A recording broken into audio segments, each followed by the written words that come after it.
Hello, everybody, and welcome to this new FECTU webinar. Today with us, we have Dr. Fran Compostella. That is, apart from a good friend of mine, one of the most talented vets I ever met, and I'm being deadly serious here. I'd like to introduce Fran. Fran has worked in the development sector since completing a surgical residency in 2012. Having grown up in Mozambique, she always been passionate about human-animal bonds and the incredible role working animals hold in supporting communities. Her focus is on promoting education at all levels. Let me just accept here, where she applies a One Health approach to maximize the limited resources faced in some parts of the world. She is currently working in Saudi Arabia as Executive Veterinary and Welfare Director for the Equestrian Authority, designing the national equine structure, policies, and procedures. She also oversees the large animal activities for Worldwide Veterinary Services, leading their international projects. Today, Fran will talk about welfare regulation, a black and white affair, exploring 50 shades of welfare, a discussion of the impact of welfare regulations in developing countries. Fran, thank you so much for joining us today, and whenever you want. Thank you all. This is going to be a bit interactive, so I will ask at times that you add some comments. Either you can call them out live or on the chat. I will try now and share my desktop. Let's see if that allows me to do it.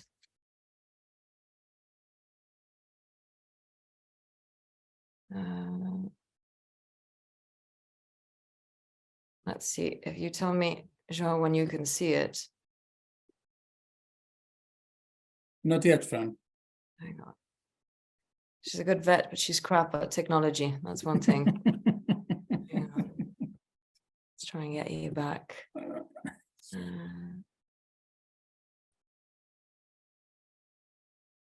That should start now. Share screen. Okay.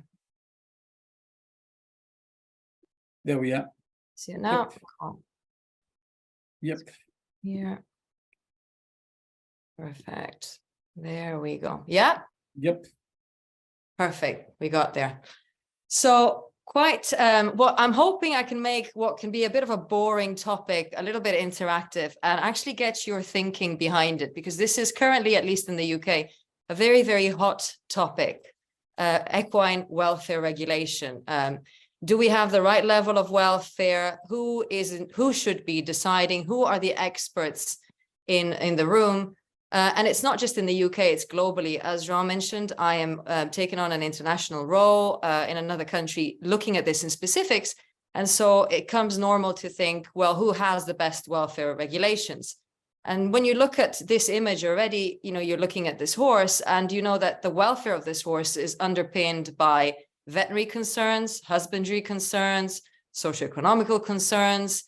So who, in fact, is an expert in all of those, and therefore someone that is designed or is best suited to design the new regulations or advance them? In this room, for example, how many of us would feel that we have all the skill set necessary to establish welfare regulations that are applied nationally? I should be putting my hand up considering the job I have, but I won't. That's a big set of skills, Fran. So it's a big set of skills, and I think it goes to say that it requires a group effort, and that no one person has that skill set. Yet a lot of the decisions usually are made based on mass movement, mass mobilization. And even if we look in these masses, I personally, and correct me if you think I'm wrong, but I personally don't think that there is one person in there that has all those skill sets. However, as a group, they may bring a joint voice together that can change regulation or impact regulation. However, the question poses, if there is no expert amongst those masses, what is the actual impact that the masses can have by changing regulation? So if we allow non-experts to have a voice or an opinion, what can be the impact of those decisions? Likewise, if we don't allow the masses to have an opinion and to drive the change, will the welfare regulation truly reflect what us as a community want to see within our community. And you can see, interestingly, that mass mobilization for animal welfare started way back in the 1870s, and it still happens today. You may have seen an episode that happened only about a week ago at the Grand National in the UK, when we had animal rights activists that invaded the race field just before the biggest race, one of the biggest races in the UK in the year, and stopped it temporarily, and the impact that that had. This isn't an uncommon event. It's happened throughout history. And when we look at history and what has developed into today's Animal Welfare Act, it actually started with the Cruel Treatment of Cattle Act, which, funny enough, was only applied to cattle, not even bulls, back in the 1800s. And then the Protection of Animals Act came subsequently in 1911. Both of these were driven by the public wanting an assurance for animal product quality. So both of these focused heavily on farm animals. And at that time, there was no other regulation, welfare regulation for any other animal, because no other animal really appeared on the political agenda. There was no need to look at their feelings, their behaviors, their role in society. The only ones that had an impact on regulatory levels were farm animal, and only because of their impact on human health. So if we look at it, interestingly, in 1911, the Protection Animals Act describes the welfare of animals the same way that you would describe a vehicle or a car, in that it had to be in good order and serviced regularly, essentially. And in fact, in some instances, it actually mentions that the animal has to be in good order, just like you would a car. And that act remained in place for a long time, so about 50 years, until a lady called Ruth Harrison, which was an animal rights activist, wrote a book, her personal experience of looking into farms and the cruelty that she noticed with animals that were kept in cages. And this book became so popular, you know, the general public didn't have access to a lot of the farms, but they were horrified by this story, and they wanted to know whether or not it was true. So the government at the time contacted an expert, a welfare expert of the time, who had some veterinary background, Mr. Bramble, to look at the validity, at the truth behind this book called Animal Machines. And in fact, he did refer that what she had described was true, and that animals should at least be allowed to stand up, lie down, turn around, and groom themselves comfortably. Those were the initial 5 freedoms. Sparked from that, the government decided that actually it sounded a little bit sparse, and that they would set up a farm animal welfare council to review those freedoms. And that welfare council based their opinions on human rights, the 5 fundamental human rights. And that's how the 5 animal welfare freedoms came to be. But already there, if we look at it closely, we still every day, all of us, I think, working in the welfare sector, refer to the welfare freedoms. And while I was doing this talk, it actually hit me that when we talk about those freedoms in human terms, we talk about human rights. And we use sentences like, you know, they're acknowledged by everybody, they're indisputable, they're essential, they're universal. The exact same in the animal kingdom are termed as freedom and are not even universally adapted or adopted. And that to me already demonstrates that whether it's consciously or subconsciously, we're still not seeing animals as having the same feelings, needs, and rights as humans do, even within their own little sphere. The other thing that's quite interesting is that welfare and welfare regulation is in constant evolution, and it seems to always be driven by some real emotional or emotive episode that impacts what we call animal rights activists, or people that are really passionate about animals. So actually, after the 5 freedoms were put in place, this lovely dog Pepper, goes missing in the States, and he belonged to a very wealthy family, and he is sold to a laboratory where he dies as a research dog.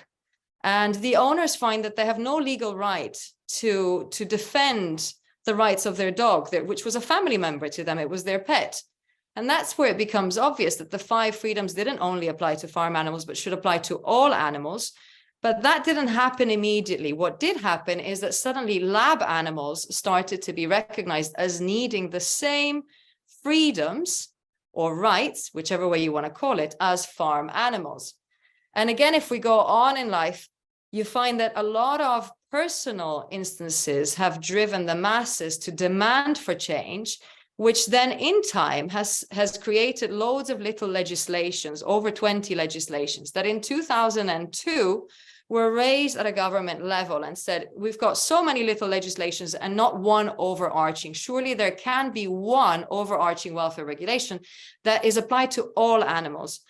It took then the government 5 years to discuss this. One reason is probably because it wasn't top of the agenda. Two, because it isn't that black and white. Welfare is not black and white, and you can't apply it to everybody everywhere in the world as you would human rights.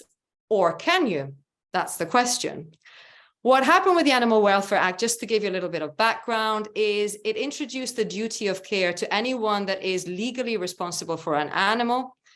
It introduced penalties for those that behaved in an open or outright act of animal cruelty. And it also identified safeguarding people. In the UK, we have the RSPCA. In other parts of the world, it could be directly the police or chosen charities that are recognized by governments. So then this is what was decided was the gold standard welfare. And if I bring you back again, this is 2007. And if we go back another 2 steps, in 1964, we had the Freedom of Act. So we're saying that in 50 years, we had 20 plus legislations that were brought into one in 2007. And we're now in 2023 and nothing really has changed. Is it possible that we have reached the gold standard of welfare? Can we now sit back and decide that there's nothing else to be changed? So then I started looking at clear examples in one place only. So I looked at this horse in the UK. And I mean, just looking at this image, Joao, what would you say, first off, if you just look at this horse, what would you think that it has a reasonable, poor or good level of welfare? That's the $1 million question. The first thing, and probably this is a professional defect, but the first thing that calls my attention when I work with draft animals, for example, I never like to see the animals with blinkers, for example. That's one of the things that always call my attention, and there's a massive discussion in terms of if the animals should use it or not. The one that I use for driving, like it seems to be the case here, but anyway, it's one of the things that call my attention. Then the fact, for example, the way the animal keeps the head and the neck, I always like to see them walk in a much more natural way than these typical and traditional positions with the head perpendicular to the ground, etc., etc. So that's a fancy harness, but again, the fact that it's expensive doesn't mean that it's good.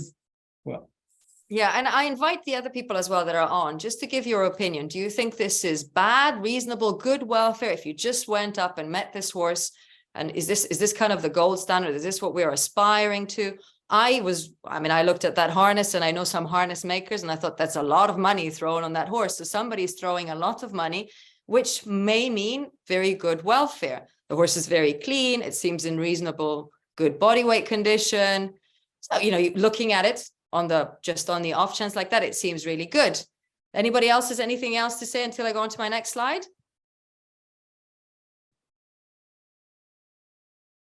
We'll move on. Maybe it's a quick typing. But I started looking at, okay, then what happens? We're looking at this horse, and it's the UK versus the US, 2 countries that we assume have reasonable or good welfare standards and welfare regulations in place. And that same horse that you saw up here in the UK very commonly would be used by traveling communities in activities like pulling mobile homes, public shows, sometimes races.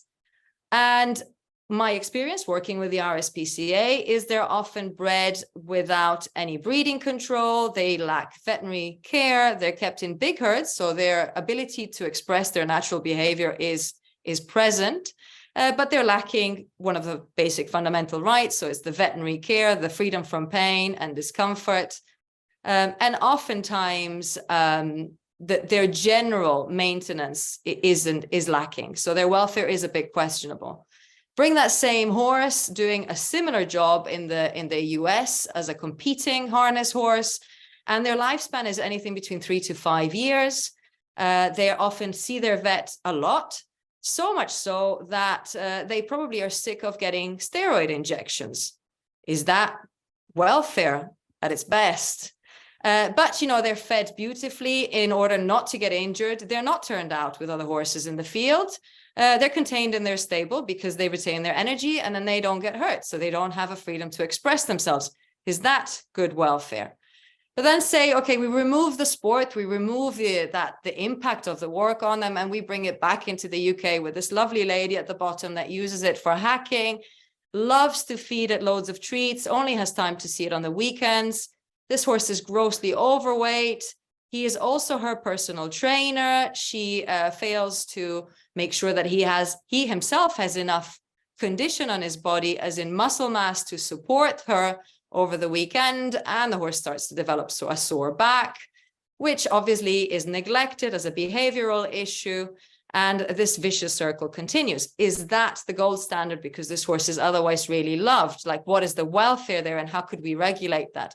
And then we go back to the US again, and that same horse instead goes to work in a cattle farm with a guy that is amazing at husbandry, understands horse behavior, lassos the horse and speaks to him. But occasionally this horse gets rammed by a cow, and you know what? It's too expensive to keep them if they're not doing a job, so he gets put down. Is that good welfare? I mean, if I was a horse, in which ones of these realities would I want to live in?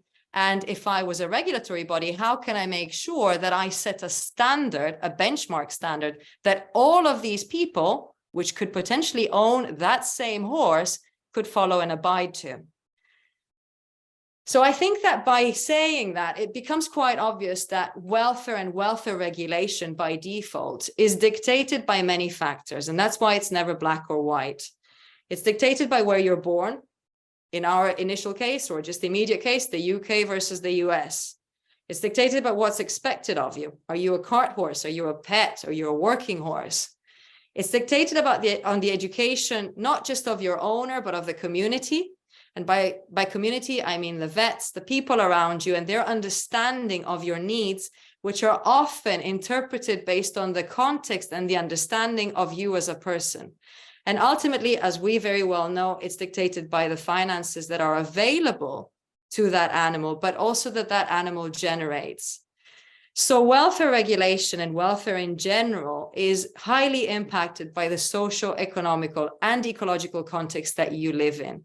And therefore, it's not black and white, but it is gray. And if we actually look globally, the World Animal Protection doesn't think it's gray. They think it's every shade of colors from green to red. And they set up in 1994, I believe, was their first animal protection index study, looking at countries around the world and how well they abided to or embraced welfare regulations and welfare measures in general. One of the first things you'll notice is there's parts of the world that are completely missing. And that's purely because there's no information or lack of complete welfare regulation in those countries. The other interesting thing that you will notice is that there is no country that is a dark green. So actually, there is no country in the world that has the gold standard of welfare. This is only speculation, but I also like to think that WAP is probably in the UK, and that might be why we're on a slightly darker shade of grey compared to other parts in Europe. But who knows? I'll leave it out there for you guys to think about. Hopefully there's nobody from WAP on this talk right now. And those that see it later, I apologize. My personal views. So one of the things they look at, very interesting, they look at different factors. One is there any welfare regulation at all within the government? Two, how is the government structured? So is welfare within the government? Is it within the veterinary and agriculture department? Is it a standalone? And then three is how well do they actually implement these within their country? And four is do they abide to international standards? And do they play a role in international standards?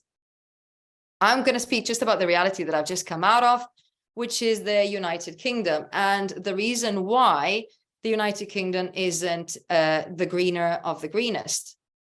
And this is a really interesting, to me, slide, because I've actually finished recently working for the Horse Welfare Board, which looked at the welfare of racehorses. And this was a horse, Wigmore Hall, which raced in the Grand National a few years ago. And you can see him at the start of his race. And sadly, you can see him dead at the end of the race. And you can see on the top picture the vet shooting it on the course after he injured his leg. He fractured his leg. Common questions that we get asked is, was that fracture something that you could fix? Why was the horse euthanized? Did the horse want to run? Who decided that the horse should be there?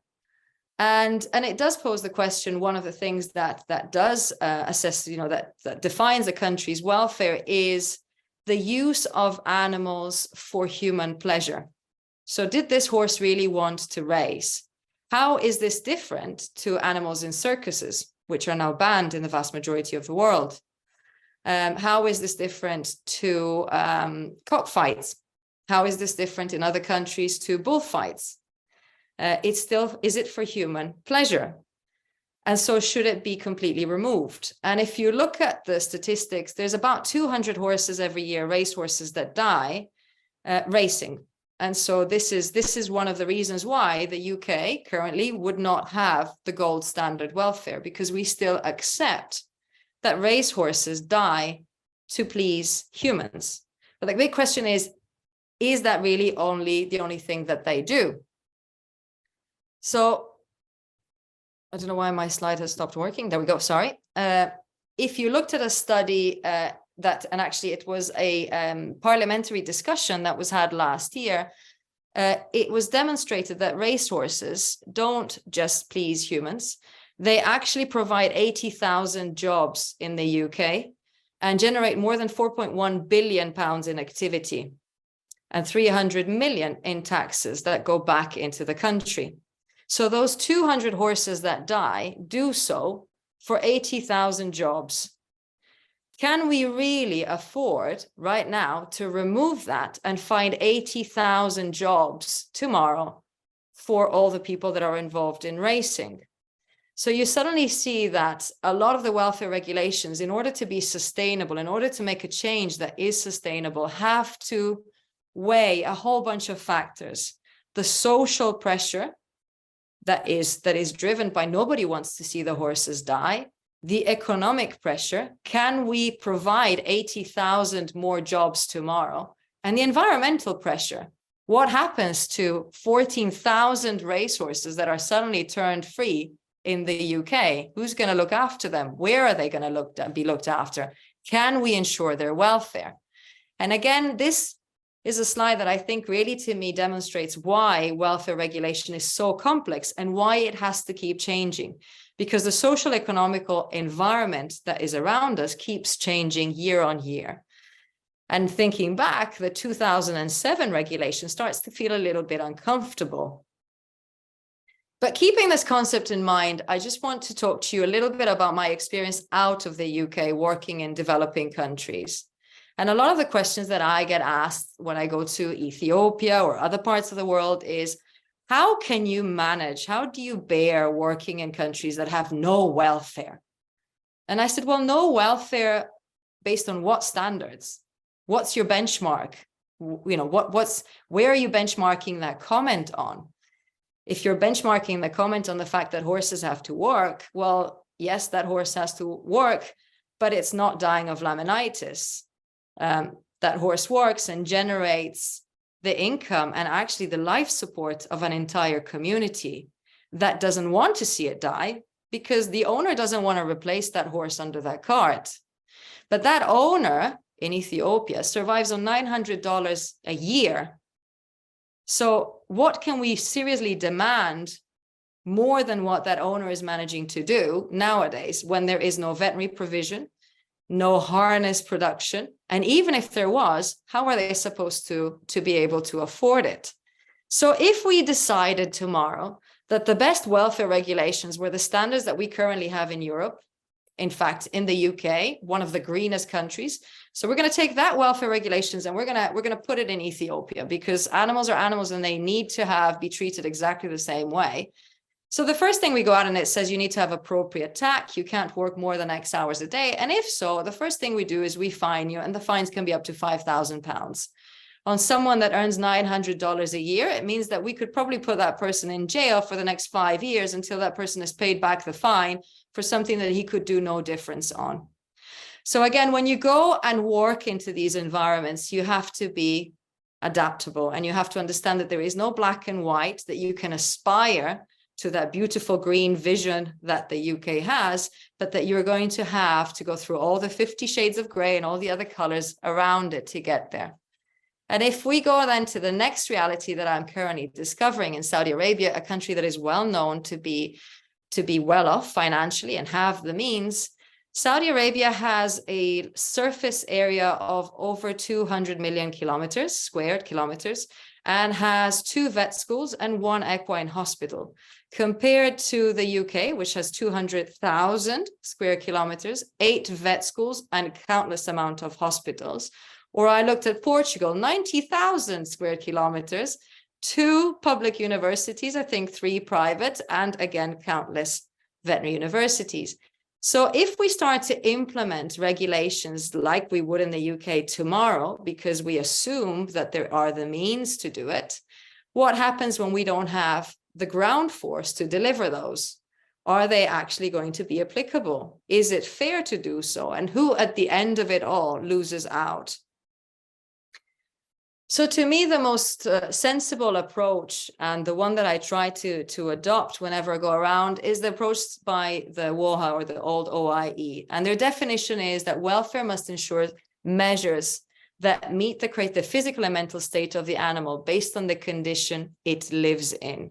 And therefore, in my opinion, and this is only my opinion, and I welcome your comments and questions in a minute, is there such a thing as black and white? Is there a basic standard that everybody should adopt? If there is basic rights for human beings, why are there basic freedoms for animals? And why is it that for the last 20 years, nothing has changed on welfare, and that actually we are seeing a bigger and bigger gap between policymakers, animal rights activists, and so-called experts, that may be some of us involved in those rooms, where nobody is actually sitting together at the table like we used to 80, 100 years ago, to try and drive the agenda forward based on the social, economical, and environmental environment that we find ourselves in nowadays. So on that, I thank you all. And yeah, I'll just leave you with this little thought. This is what I think, 50 shades of welfare. Thank you. Thank you, Fran. Thanks a lot. Lots of interesting questions. Hopefully, lots of good comments as well coming from the audience. I'll open the room to any comments that any of you can have in relation to what Fran just said. We have someone who wants to break the ice. No? As vets with regulations, we all pull back. I don't know how many vets do we have in the room, actually. I can see that we have Galassi from Ecuador, Tamara from Chile, we have Jorge from Chile as well, Jesus in the UK with his with us in Cyprus. I'm from Portugal. The first thing I would say, Fran, and I really agree with you, it's how difficult it is, right? To bring it's very, when you talk about welfare, people tend to talk about welfare based on their own perceptions, their own realities. So it's very, very difficult for people sometimes to understand that it's easy to talk. I always say that it's easy to talk about welfare and to have a solid opinion from the comfort of our sofa while writing posts on Facebook. That's easy, right?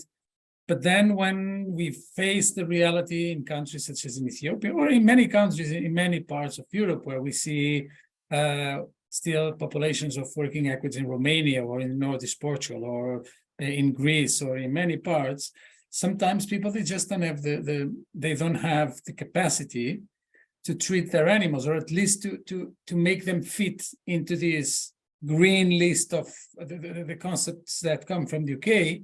But I can tell you that all the owners that I work with, donkey owners, they spend days after days when they're waiting for a foal. They are the best ones feeding their animal. And even if they don't fit in this model, they have their own concept of welfare and they really look after their animals. Eventually, the same way they look after their family, the same way they look after themselves.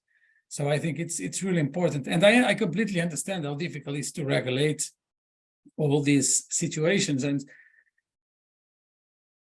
I think this is a question for you. How now that you are actually doing something like this in a completely different country, what are the first steps? Is that assessing what is in there? Is just trying to understand the reality? It's importing models from other countries? Yeah, I think my approach is always you have to go in with an understanding. So you've got to have an understanding of where you are and where you could be. But the big thing is identifying the limiting factors, and those are intrinsically the socioeconomical factors that are around you and the cultural factors that are around you. So, for example, when I worked in some countries where euthanasia is not allowed, that is in our standards, as in UK standards, a major welfare issue, allowing an animal to just die. But you have to balance that with the welfare of the whole of the community. And I think the big problem that we often have is we look at animals in isolation and not their role within the community and how the welfare changes based on their role within the community. So I think one of the major things to do whenever you find yourself in a new environment is understanding the role of each piece of the puzzle, from the human to the horse, to the environment, all of those and how they play together, and to be realistic in that there isn't one thing that you can change that's actually going to make a radical change to the whole of the welfare. They all have to change at the same time. So the classic example is I work in countries where there is no regulation that stops an owner from buying and administering drugs to their own animal, in this case, to their own horse. And that seems a pretty logical, straightforward thing to do.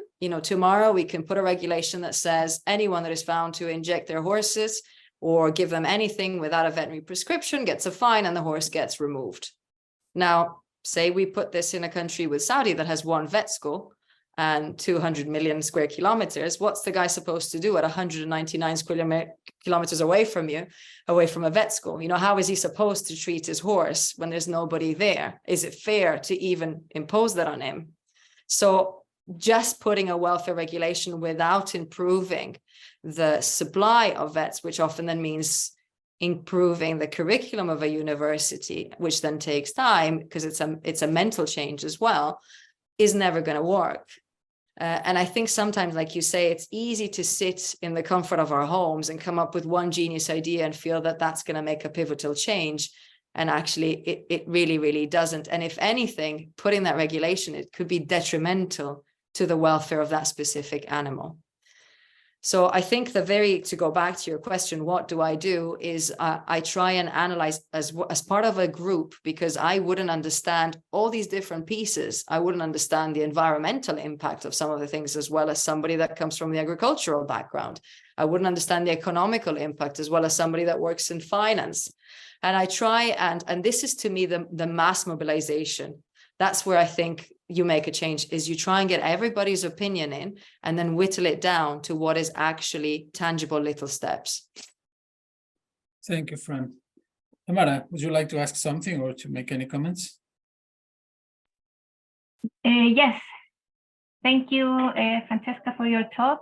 I was just going to say that, for example, here in Chile, one of the problems that we face is that horses are not considered productive animals and they're not considered pets. So we have this kind of space in regulations, and it's difficult to get the authorities to take horses and try to make or develop regulations just for them. So I would like to know if you think that that is something that also happens in other countries, and it's a problem for developing new policy in this case, because you showed some working animals, and sometimes it's difficult to recognize the economic impact that they have, because you don't have like maybe like a tangible product, like if you're producing meat or milk. So it's difficult to quantify. And on the other hand, in the case of sport horses, in many countries, they are considered. Oh. I would like to know your opinion about this. Sorry, Tamara, I lost you the very last 20 seconds of what you said. Yes, my connection is not very good. But I'm saying, what do you think about, do you think horses should be considered pets? Should they be considered as a productive animal? Should we have both classifications in order to develop regulations? Yeah, it's actually, just to give you a bit of reassurance, horses are not considered pets anywhere in the world, because if you look at the Animal Welfare Act 2007, and it goes back to, has nothing changed in nearly 30 years, they don't appear. They don't appear. So you talk about farm animals, you talk about dogs, you've got some specifications on some horses. The OIE has defined guidelines for working animals, but there's no legislation that clearly spells out anywhere in the world whether horses are pets or whether they're farm animals. Now, it seemed an obvious from where we sit that a lot of our horses are pets. Then a lot of us that work in other parts would say they're not pets, they're working animals. Even if I apply that within the UK, so in my time with the RSPCA, I hit a bit of a dilemma, because if you look at them as farm animals, it allows you a bit of freedom that gives some responsibility back to a person that makes a living and has a day-to-day interaction with an animal that, like Joao says, can probably feed them better than us, can probably grab them better than us, because of the vast amount of experience they have. So, for example, in that context, I found that if they were kept as labeled under farm animals or working animals, it meant that it was more economically viable for the person that owned them. For example, if you needed to vaccinate them once a year, you didn't necessarily have to bring in a specialist that would cost you money, which is a complete different scenario than if you label them a pet. So it's difficult, again, when you look at regulations, because you can only go by what your society has in prevalence. And then you increase or change the regulation based on that. So if by and large, the horses that you have within your country are used for pleasure purposes, then they are pets. But then you are discriminating against the people that use them still for working purposes. And that's why I suppose we're also here in this forum. They are a hybrid. Now, we've managed quite well to differentiate between working dogs and pets. So you can have farm dogs or police dogs, sniffer dogs and that. So there probably is a way to tighten or clarify those roles and go back to, in 2007, you had the legally responsible person that should they themselves then decide what it is that they keep their horse for, just like you would a dog. And that's a part that is currently missing in the legislation because there's not been a request for it. There's not been an emotional mass movement towards it. When you talk about the value that they bring, it's interesting because we always talk about the silent workers, being in developing countries. We're all very well aware of them, the amount of value that they bring to community. It's nearly now better understood than the value of pet horses in a developed country, particularly during a period like COVID, when they were used for emotional support. And that's unquantifiable. But again, in a society, I would argue, in a society like the UK right now, in the setup that the UK has, where I don't need a horse to get to the supermarket, it is of bigger value to me right now, today, to have that in the community. So you see how, again, the regulations that you would apply are completely different. The value that you would apply and the voice that these animals have has a different weight depending on where you are all the time and constantly changing. If you look at these horses as therapy horses, as serving the community, there is no regulation now. You could have a therapy horse that works 12 hours a day. Who's to say they want to do it that much? An RDA horse that is at least more regulated, but they could be working with someone they really don't want to work. Is that fair? How is that different to the horse that's made to race? Are they really made to race? So I think horses, unfortunately, fall in the net holes because we're not with them 24/7 like we are with our dogs or our cats or our home pets. We're not observing them as closely as we would during research projects, and we're not reliant on them for our food. But silently, they're providing a service wherever you are in the world. And that makes equine regulation, I think, even harder than general animal welfare regulation. Thank you, Fran. Thank you. Is there any other question in the room for Fran or any other comments?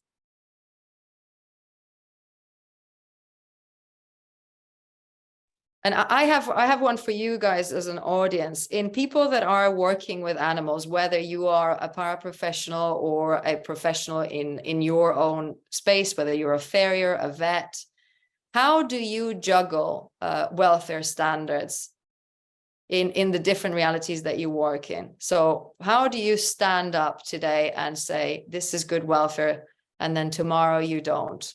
How do you balance that? Any of the vets in the room would like to ask that?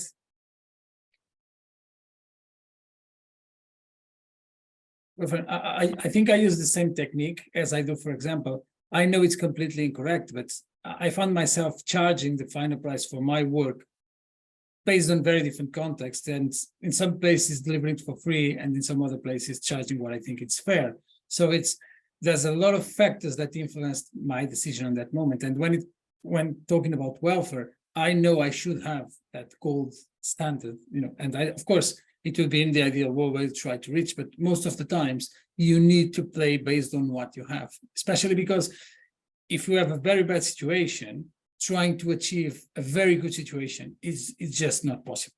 It's not going to happen. So, and eventually we'll lose the energy and the motion just before getting somewhere. So sometimes it's a question of getting small steps, trying to improve a few things, lots of work with the local community, try never to impose anything, because I learned from experience how many doors this can close just by trying to impose things. But it's not easy. I can tell you that it's not easy at all. I don't know the experience of the others. Jorge finally showed his face. So. Hello, how are you? Hello to everyone. I think, well, thank you for your lecture or talk, Francesca, and I agree about your question with Joao, because it's depend of the criteria. Finally, but this criteria is depend your education with the moment, with many things. So when you mention 50 Shades of Grey, it's like that. And the problem, I don't know if all the audiences we are vets, but anyway, for example, you talk with other people that are not don't have this education, and for them they are like black or white. So then it's so complicated. It's really complicated, and I agree that it's frustrating sometimes, but it's depend of your criteria, Joao. And your criteria, if you are young or you are older, will be changed also. I don't think we should reduce the standards that we want to achieve, because we all should aspire for the best possible welfare. I just think we should be realistic on where we can reach depending on the situations. But Rita, go for it, please. Hello, everyone, and thank you for your presentation. Well, as a vet, I work either with working animals and with sport animals, and in different realities, in economic realities. What I try is to go for try to detect which of the needs of those horses are lacking, either by the correct food supply, forage supply, social contact, free movement, the environment in which they are stable.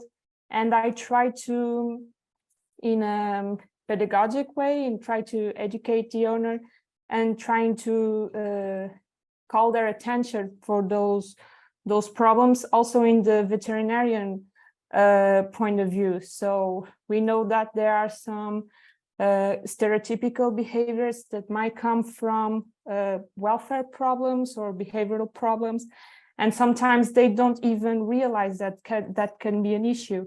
So I try to identify individually what are the missing needs on those horses in that environment, and try to explain to the owners why is that happening and what can they do, sometimes with no extra expenses, just changing, for instance, the schedule in which they are feeding the horses or the place where they're stabling them, and try to adapt the welfare to that reality of that horse and to that owner. Thank you, Rita. Before jumping into Sask, Fran, I don't know if you want to make any comment on the opinions that you just heard, or if you just move to No, next. we'll let Sask speak. Okay. I'll tell you Okay, what I think. Sask, go for it. Okay, thank you, Francesca, as well for your speech, and not to make us think maybe again too much about so many things. Because when you ask about the whole concept of welfare, it's what is welfare when you refer even to humans, you know, because I find that it's a bit tricky to say, oh, does this horse really wants to run or race, or does this animal wants to work? But I could do the same as this human being wants to work, wants to get up, wants to do all these things. What is the other option? You are into an ecosystem that humans have extended beyond our local place, and we set some rules as a society we accept.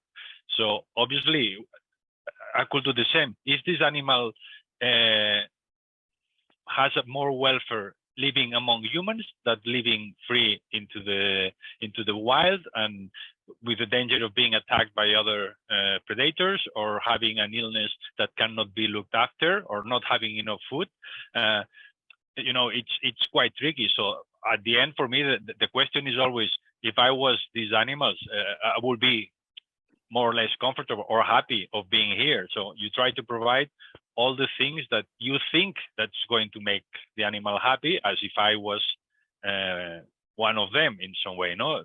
To not only shelter, food, medical attention, social, having other animals to socialize, having activities, not just being bored and locked somewhere, changing, but all those things as well. You could say to a human, oh, you have to go out tonight because we're going to party, and maybe this person just wants to be alone. And being out that you're going to say, no, it's good to socialize, for that person is going to be a nightmare because prefers to be on its own. So at the end, I think that it's very clear, or usually it's quite clear, what is not welfare, is animals that they are suffering, they have injuries, they are not properly looked after in the medical way, food and all that. But then after that is out of the way, and you say this animal is not in pain, going to the happiness of the animal, I think is quite confusing, and I will say is quite human, because in some way it's something we project as well in the animal. I mean, I've seen the colors, the green, and the thing can be greener, but this is complicated, because as well, if we don't have races, horse races, we are not going to have some breeds that they race. It's complicated when you say, if we stop the races, what's going to happen with the horses that they are breed to race? Well, those ones, maybe they cannot race, and maybe we get enough money to provide them enough food and care for the rest of their life, but they are not going to be bred because they are useless only as a pet or as a company. So it's a complicated thing, no, in this way. And it's the same as human beings. Who wants to go to the war? Nobody wants to go to the war, and you can die going to the war, but I don't know, people go to the war sometimes because they believe or they think they are not going to die. So I think it's quite complicated here when you go to the real happiness of welfare. Yeah, I would agree, and I'd agree. I tend to, depending on the context that I'm in, I make those same things. I have those same thoughts. When they say these horses don't want to do that, well, I don't want to have to go to work. Although I love my job. For anyone looking at it, I love my job, but I don't. You don't really. It's the same feeling. You're forced to do things that you wouldn't normally do because you're part of an ecosystem. You said it really well. And I think it's always making sure that, when you look at that that fundamental triangle where you've got your social, your financial, and your environmental branches all together, I think at the heart of it is your moral compass. And that, to me, changes dramatically based on where you're at. But you have to remain true to that moral compass of yours as much as you can. Like João said, you mustn't let your standards drop, but it has to be a realistic one when you're in there. So to me, that's why it's impossible to say that a set of regulations will help or will resolve an issue. And in fact, I think that it's a utopia that we can hide behind, that if there was the right level of regulations, there wouldn't be any welfare issues and everybody would live happily, because it isn't black and white. Thank you, Exactly. So, sorry, just for me, sometimes I find it quite similar to the children's welfare, because children's, you don't allow them to decide all what they want, because you understand that they have to be under the protection and under the guidance of an adult. And you tell the children you have to go to the school, or you have to do this activity or these other things. Obviously, it's clear that you cannot hit a child, you cannot abuse a child. There's lots of things. No, it's again, what it's bad, it's quite clear what it is. But what is better? The child has to go to school or has to play freely all the time? And here, as human beings, we haven't agreed that, and all that changes through time. No, and we say that you have to have homework, you don't have to have homework. You have to use red marking things on an exam, and you cannot use red because that affects the psychology of the child. All those things shows that I think they are two humans. We accept that happiness might change according to the society we are in and what we think is good. So that's why I think it's always, as you say, always it's going to be gray, because it will evolve with time. So. And the big challenge is who ultimately is an expert, who has the final say. That is the big challenge. Thank you, Cesc. Thank Francesca. Tamara, let's go for the last, we're reaching the end of our time. Let's go for the last comment. No, I was just thinking that sometimes society or a group of people or ourselves, we think we know what is best for the animals. And sometimes regulations or the creation of some regulations create a bigger welfare problem. I'm just thinking, for example, in the United States, okay, you're not allowed to slaughter horses in the United States, but then horses are sent to Mexico or to Canada, and they have to go through all this travel and trucks, and their welfare is very compromised when they get to another place to be slaughtered. Or for example, when in some communities, they think the use of working horses is abuse. And then a regulation comes up to ban the use of working horses. And those families, they can't keep the horses if they can't work them. And those horses are sent to slaughter. So is the welfare of those animals better now with that regulation? I don't think so. And I think that we need to have like a compromise and to understand the different realities, and that a horse can be worked in a sustainable way, or a sport can be done in a sustainable way, but it's difficult. It's difficult to have like a one standard. I just wanted to say that. I don't know. Yeah, and I completely agree. And I think, again, the key thing is the ongoing communication and review. You know, again, it's not black and white, and things will keep changing. And the only way is to bring everybody's opinion to the table, but then actually find a way to whittle it down to what are the essence of it that can make a difference, and be ready to do a U-turn if it doesn't work. Thank you, Francesca. On that note, I think we all wish you very good luck for the big task you have ahead of you in Saudi Arabia. I think you don't have only 50 shades, you have 250 shades that you need to find your way. I'm sure you do it in a brilliant way. I just want to say thank you to all the participants today, and of course thank you to Francesca to share this hot topic with us. Next webinar will be in May. We'll let you know the dates and the topic soon. Once again, thank you so much for joining us today, and have a good evening. Francesca, thank you so much. Bye-bye. Thank you, everybody.